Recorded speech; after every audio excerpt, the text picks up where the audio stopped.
Hey everyone, is your boy all-star geek here. So I just watched the new Ghostbusters movie, Ghostbusters Frozen Empire, and I wanted to share my thoughts on the movie and hopefully give you guys a small review. So stay tuned. Before I start out this review, I just want to say how thankful and grateful I am for you guys for watching my videos, watching my vlogs, and I know my audio has been bad. I bought a little new microphone now, so hopefully I sound better in my reviews. I want to do, more reviews, more adventures, more vlogs, and hopefully do giveaways in the future. Right now, I am a small YouTuber. I'm trying to grow, hopefully, to be a bigger one. But we all got to start somewhere, right? I just want to say I love you guys, appreciate you guys. And let's start this review. But first, next slide. And every Ghostbuster needs his proton pack. And I'm going to leave it right here for the review. So, most movies nowadays, whether it be a sequel, reboot, or whatever, oh, the original movie exists in this timeline, and these are the sequels to that. The majority of them do not stick the landing. They have like characters like Texas Chainsaw Massacre of 2022, for instance. They had the female antagonist come back just to be, unalived. There was no reason for her to be in the story. They did it just so they could say, oh, like look, I have a legendary character. One of the original characters is now in the movie. Not in this one. So before I get into it, spoiler alert, this is going to be a spoil-filled review. Okay, now that that's out of the way, what I really liked about this movie is the way they use their legendary characters. The original characters that came back, the legacy characters, if you will. They had a reason to be there. Ray, he's there. He's doing his little, he has a shop for the paranormal activity. He started his own like little podcast YouTube channel talking about the paranormal. I'm like, oh, bring us your items. See if they have a paranormal reaction. And the little thing that they use to find ghosts thing. They have it. They're using it. This like artifact comes into their shop. So he has a reason to be there. He's the reason that starts this whole movie off. Because he's like, oh, it came into his shop. It came into the possession of a Ghostbuster for no other reason other than the person that was selling it was trying to get some money out of it. It's a family heirloom. Turns out they were part of. What I like about this movie, it sets up everything. Everything connects and everything has a reason. A small little reference or something adds up to the final movie, to the end of the film. What I liked about that is you're like, okay, Ray, started my own thing, boom. Then it goes to the Ghostbusters of now. Paul Rudd's character, Mackenzie Grace, all these awesome actors, Finn Wolfhard. You see them going into action, getting what they need to do, fighting. They're taking down ghosts. They're ghost busting, and they get all this damage, property damage. These cops that are like a funny thing in the first like few minutes of the movie. They're like, should we call it in? Nah, they're good. Eating a donut, haha, cliche cops. So that was pretty interesting. And the guy from the original, the guy who'd been trying to like stop him, like, was like, oh yeah, this man, Dickless over here, is trying to shut down their machine, and all these ghosts are going down. And the mayor's like, is it true? And Ray is like, yeah, this man has no dick. So it's a pretty cool callback that they have in the film, where like he's now the mayor, and they're doing a press conference like, sir, what do you got to do, mayor? And he's like, oh, I'm gonna shut him down. It's like there's like there's a bystander that says, stop being a dickless prick. I'm like, oh, that's an awesome callback. So I like the callbacks in the film, and the way they use callbacks. It was funny. It didn't feel forced, and it felt organic. So the scene goes, and they got the ghost. They're putting it in the little machine where they put the ghost in, and it's not closing. Like it's turning, like they're struggling. They're closing it, and then it starts to crack. So that way, Winston has his own company now for ghost busting, the ghost busting core.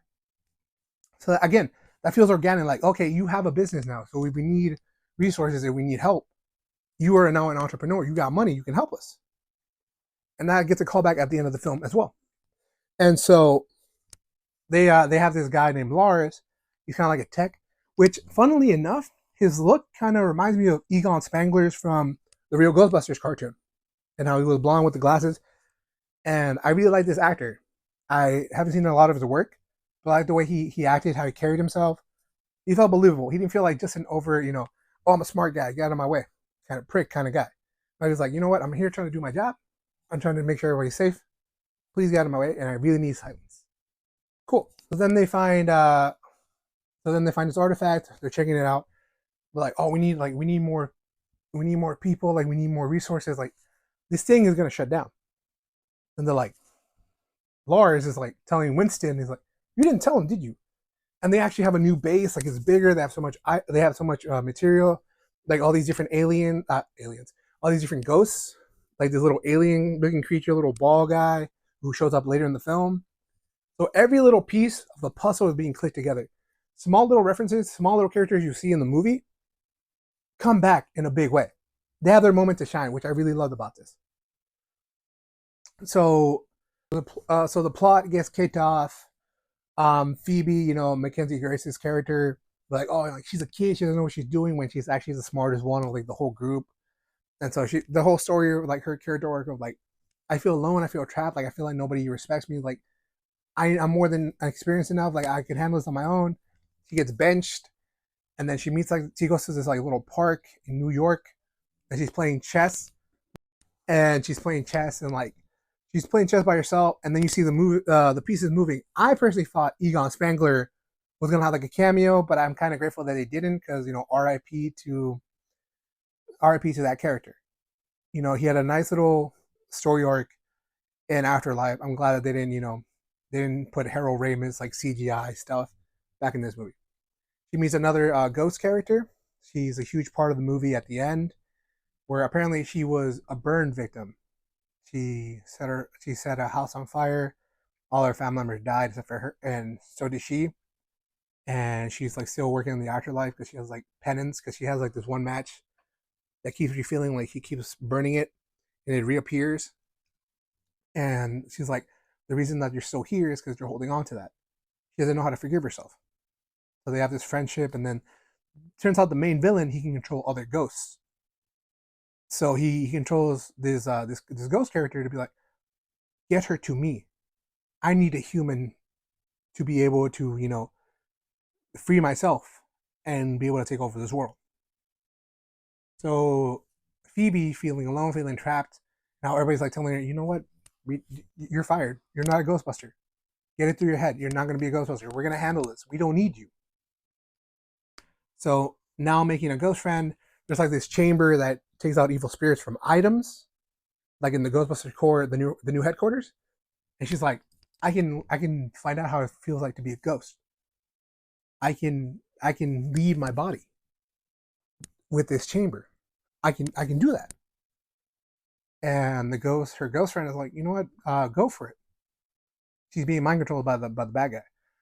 And she's like, okay, go for it if you want to. And so she does it. She leaves her body, like her body leaves, and she's like, look, I'm a ghost, I can do it. And that's when the plot twist comes out, where it's like, oh, he can only control ghosts, but he can't control humans. But he needed a human vessel. So as a ghost, Phoebe is now controlled by the monster.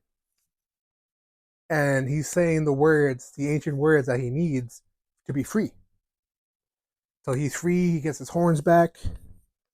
And Camille Ali, I don't know how to pronounce his last name, is as a descendant of a fire god. He sold the relic to Ray, and Peter Venkman comes in and is like, this guy's a vessel. This guy's a hero. This guy's the Flame Master.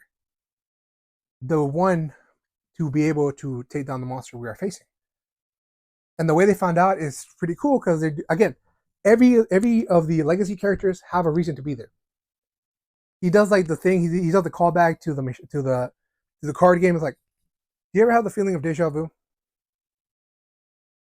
Do you and like he's trying to make him mad. He's like saying all these things, like throwing pens at him. Like, dude, would you stop it already? And there's like a flame in the background. And that's how they find out. The more mad he gets, the more. And then like they go back to his house. They find like the secret hidden chamber, and that's how he finds out, like, I'm the Flame Master. I'm the protector of this orb that I sold to you for $50, which I shouldn't have done. And so he comes back later on, like he's trying to learn how to control his flame. There's like this lighter who's like, it's like a running joke. Like, can't do this. Wait, don't worry, everyone. I got this. And he puts a flame to the candle. And he's like, we're so dead. We're so screwed. And like his final triumphant moment, like I said, everything has a callback. There's a triumphant moment of like, there's no flame. Then the Phoebe's friend, the ghost character, comes back, gives her the match, and says, "You know what? I'm finally free. I am sorry for what I did." Gives her the match. He gets his power. They win. So I'm not gonna go too much. I don't want to go too much into detail because I want you guys to enjoy it and watch this film because it's a pretty decent film. I like the characters' interaction. I like the way the story goes. It flows. No one feels forced.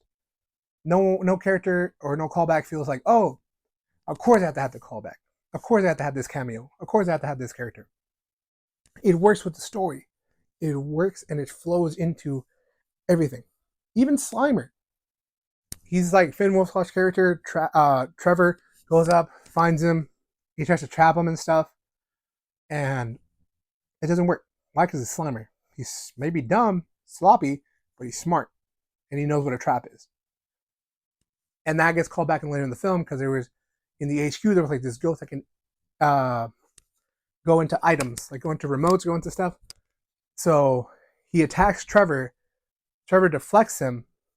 He gets into a pizza box, and the pizza comes alive and tries to, attack him. And then Slimer out of nowhere comes in, eats him, and just disappears. That was a good cameo. He had his hero moment. So little by little, they feed you breadcrumbs of what's going to happen until finally, like it happens at the end. So I really enjoyed this movie. I know I keep saying that, but I really enjoyed this because it had emotion to it. It wasn't just a cash grab. They didn't rush this movie. It felt like a nice chapter in another. It felt like a chapter in a bigger story that's sorted in afterlife. I I personally I would give it a 10 out of 10.